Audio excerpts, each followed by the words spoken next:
안녕하십니까. 오늘은 황해남도에 있는 강산조사 이야기를 해드리려고 합니다. 우리가 조사했던 강산은 이 해주 인근에 위치하고 있었습니다. 해주는 북한 서해안에 있는 굉장히 중요한 항구 도시이지 않습니까? 해주는 항구 도시지만 시멘트 공장도 있고 산업시설도 또 일부 있습니다. 과거에 남한 기업들이 북한에서 모래를 수입하고 적이 있는데 그 해주 앞바다에서 수입을 했지 않습니까? 그래서 해주는 또 그런 점에 있어서 모래를 수출한 것도 항구로도 또 유명합니다. 우리 남한 기업한테는. 향후에 남북 경협이 또 경제 협력이 재개되면 그 해주는 남한하고 굉장히 가까운 거리에 있기 때문에 중요한 경협 단지로 또 발돋움할 수 있는 그런 도시가 될 것입니다. 우리는 해주시에 있는 해주여관에서 강산 조사하는 동안에 머물었거든요. 그 해주여관은 중국 기업인들도 자주 머물었습니다. 거기에 이 해주 앞바다에 수산물을 수입하거나 또는 그런 시설에 투자했던 기업인들이 거기에 머물기도 했습니다. 광산에서 해주에서 강산까지는 약 1시간 반 정도 소요됩니다. 근데 이게 거리는 한 48km로 굉장히 가깝거든요. 근데 도로가 안 좋아서 그렇게 많이 걸렸습니다. 강산 가는 길은 굉장히 한적하죠. 강산은 북한에서 대부분 강산은 또 이렇게 산악 지역에 위치하고 있는데 이 광산은 평야지대에 위치를 하고 있었습니다.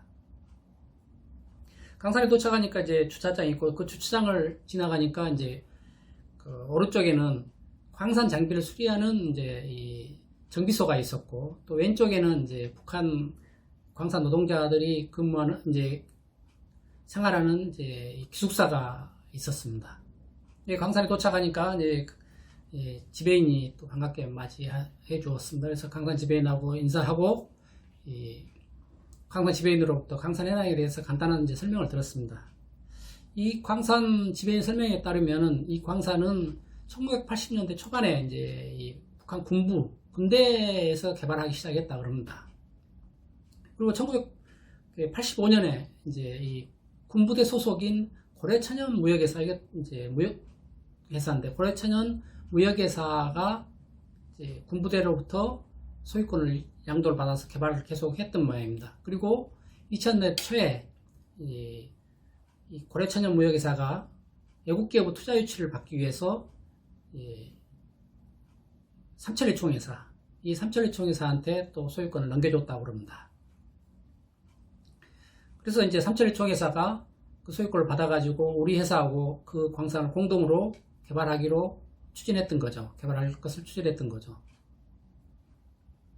이 광산은 이 연간 생산량이 한 300~400톤 정도로 매우 적은 규모 광산입니다. 광산에서 생산된 물량은 대부분 북한 내부에서 사용됐고요. 또 일부 아주 적은 양은 또 일본으로도 수출을 했다고 합니다. 이 광산은 천연흑연을 생산하는 광산이었거든요. 근데 흑연은 여러 산업에도 사용되지만 특히 제철 산업 있지 않습니까? 제철 산업에 내화물을 만드는데 가장 많이 쓰이고요. 최근에는 또 2차전지 원료로도 사용되고 있습니다. 우리나라는 1990년대까지 흑연을 생산한 적이 있었지만 지금은 생산을 전혀 하지 못해서 외국에서 전량 수입을 하고 있습니다.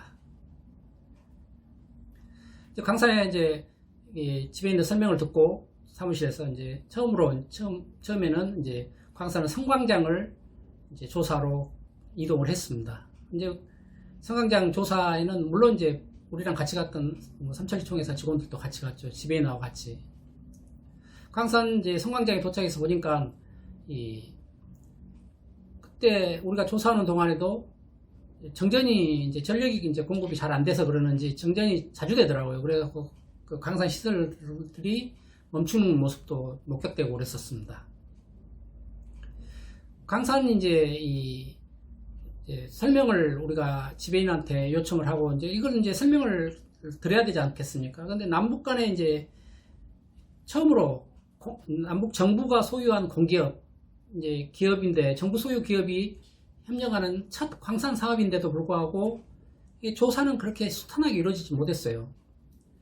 우리가 이제 광산 지배인한테 설명을 요청해도 뭐 시설에 대한 설명을 요청을 했었습니까? 그 현황을 알아야 되니까. 근데 설명을 잘 안 해줘요. 이 광산 지배인은 제가 북한에서 만났던 다른 광산 지배인들도 많이 만났는데 그런 지배인들하고 좀 색달랐어요. 그래서 우리가 설명을 요청해도 별로 설명도 안 해주고 우리가 뭐 광산의 장비에 대할지 아니면 기계에 대한 것을 설명을 요청해도 뭐 설명을 잘 안 해줬습니다. 그래서 뭐 우리는 이제 그 지배인이 그렇게 하니까 굉장히 실망을 했죠. 그런데다가 이 광산 지배인은 뭐 투자 안 할 거면 대충 보고 그냥 가시라고 이렇게 그런 말까지 하는 거예요. 그러면서 이제 그 지배인이 저한테 그런 이야기를 하는 겁니다. 투자할 거냐?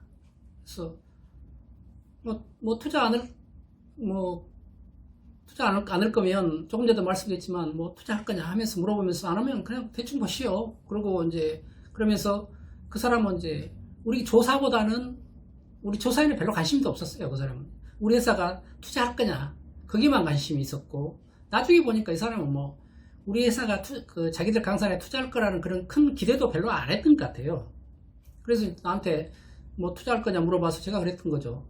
아니 광산에 대한 조사도 평가도 없이 어떻게 투자를 할 거냐 결정을 하냐. 투자하기 위해서 여기 온 거니까 당신이 충분하게 설명도 해주고 이 광산에 대한 정보를 주라. 그렇게 이야기했는데도 지배인은 이렇게 그 이후에도 잘 설명도 잘 안 해주고 그랬었는데 어쨌든 그렇게 설명을 하고 있는 동안에 이제 그 동아래도 이제 이 정전이 되고 그러더라고요. 그러니까 정전이 되니까 그 광산에 이제 여자 근로자들이 있었는데 그 여자 근로자들이 기계에다가 광석을 이렇게 삽으로 인력으로 이렇게 퍼서 넣는 그런 모습도 봤습니다. 그러니까 이게 광산은 이제 이 정전이 자주 되고 그러니까 그 나름대로 이제 정전될 때 어떻게 해야 되는지 그런 뭐 노하우도 자기들은 가지고 있는 모양이죠.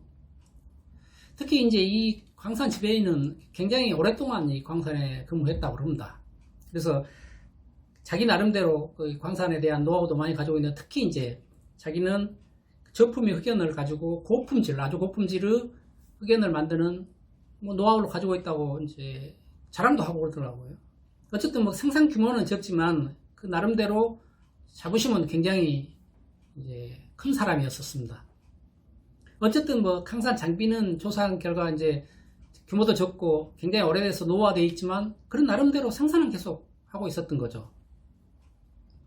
또 그런 이제 뭐 우여곡절도 있었지만 오전 조사를 그런 대로 마치고 이건 뭐 처음이니까 첫날이니까 뭐 구체적으로 꼬치꼬치 할 수도 없지 않습니까? 그래서 개략적으로 대충 보고 이제 오전 조사를 마쳤습니다. 그리고 점심 식사, 오후 조사를 계속 해야 되니까 이제 점심 식사로 갔죠. 근데 점심 식사는 이제 광산 지배인이 자기 집에서 한다고 그러더라고요. 그 집에 차려놓은 점심 식사를 보니까 굉장히 성심성의껏 했는 것 같은 느낌을 받았습니다. 근데 이제 항상 규모도 적고 그러는데 이게 규모도 적고 그러니까 뭐 돈도 별로 없을 거지 않습니까? 그래서 좀 미안하더라고요. 그렇게 얻어먹는 것이. 어쨌든 뭐 그렇게 점심을 먹었습니다만 점심 먹는 과정에서 또 에피소드도 있었습니다. 저랑 이제 같이 갔던 기술자 중에 한 분이 오후 조사를 못했어요.